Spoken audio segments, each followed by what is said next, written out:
Welcome back, Croeso. Just prepping up for tonight's live show every Sunday, 8 o'clock. Also this evening, we'll be discussing about Arthur I and his the British campaign through Europe in the 380s. There we are. Reading from this book, I just came across something very relevant to our recent discussions about bards and Druidic faith, if you like, or customs, heritage, whatever you want to call it, coming over to becoming Christian. Why that happened. Now, this book's packed with research and references, highly recommended. And just picking up the story here has explained how the Christians were in Rome. You can see them referenced in 2 Timothy, how that situation came about, how Craddock and family were there. So what we're going to look at now is just pick it up. A lot of people don't seem to realise that Craddock was probably about 7 years in Rome. He didn't stay there forever. He was paroled, so he wouldn't fight against the Romans again on his word. Right.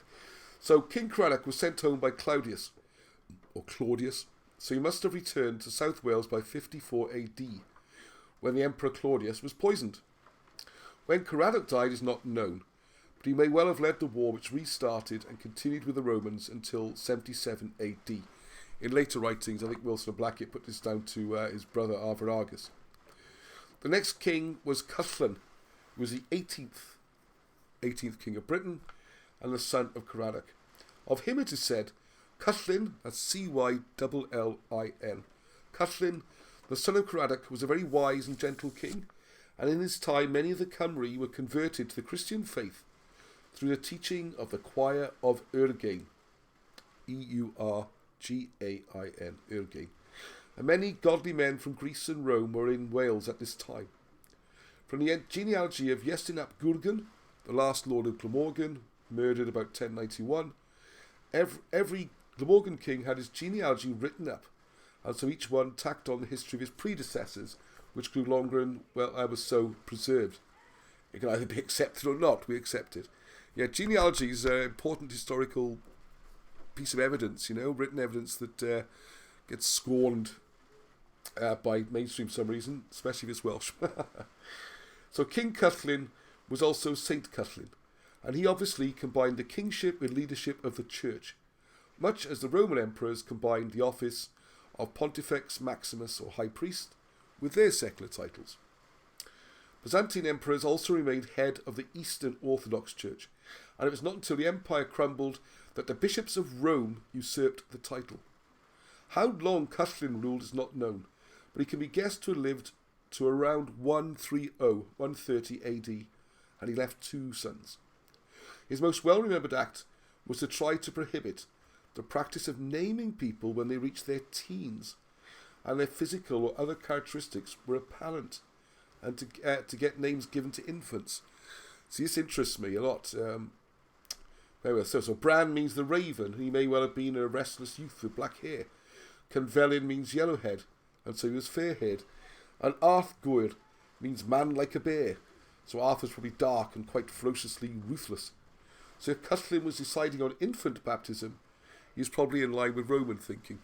I quite like the idea of getting your name when you're 13 based on you, a bit like the Native Americans do, don't they? The First Nation Americans. Seems the First Nation British did the same thing.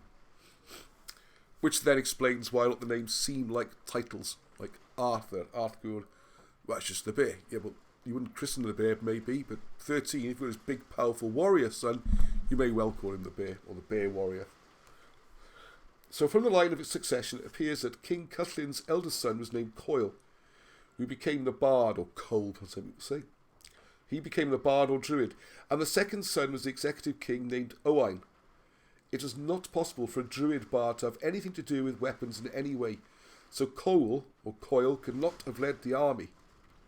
King Owain left tangible evidence of his reign, for he not only granted lands to sustain the choir of Urgain, but as explained, the choir then comes around for circle, and in this instance it would be a group constantly chanting prayers and singing 24 hours a day.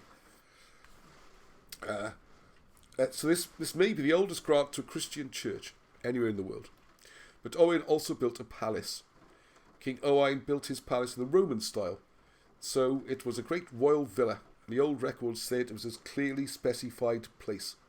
It was on the spot where Craddock, the son of Arch, had a palace in San Dunwydd. The place was remembered for centuries and recorded, finally being put down in English in 1794 in William's History of Monmouthshire, which was in fact a history of South Wales. Later the site was excavated and the great 8-acre villa examined just outside Llantic Major on the Glamorgan coast. You'll see this, there's a video on it, the British Roman villa, or something like that. I'll put a link up. The reign of Owen was followed by that of King Clwyrig, the son of Coel, whilst the son of King Owen took the bardic position. This was Archaeon Vawdilwr, which is Merchyn the Thumb Soldier, which is not named because he's tiny, like a thumb. So he's recorded as killing infidels who attacked Christians, and he did it with his bare hands. Hence the name Vawdilwr. And this is in keeping with Druids and Bards being totally prohibited from carrying weapons, just throttle people instead. Just who these infidels were who attacked the Christians at this time is uncertain, but they're probably Romans, for either Caerleon or Cerwent indulging in one of the persecutions. The overestimated Roman power outside their own trading settlements. Yeah, I said, Caerleon, probably a trading settlement. You wouldn't have had any control outside of it. Certainly at this time, 130 to 160 AD, Christians are being held in contempt and persecuted throughout the Roman Empire.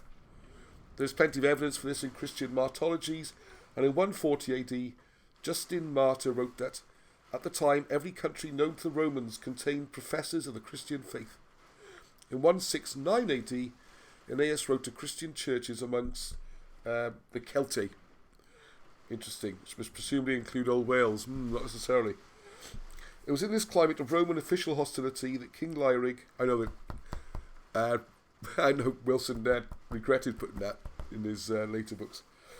Anyway, he was trying to curry favours at this point and not be quite as straight up with everything. It was bad enough already. It was in this climate of Roman official hostility that King Clwyrig took some positive action. This is the key bit now, to rationalise the position in South Wales and to clarify the position of Druidic practice in Christianity. The actual Druid order, as distinct from the Bards and Ovates, was in charge of religious affairs, and King Clwyrig made the Druids the Christian priests and ministers. This transferred also the Druidic rights of privilege and of tithes to support them, and established a religion brought in by King Bran as the official state religion.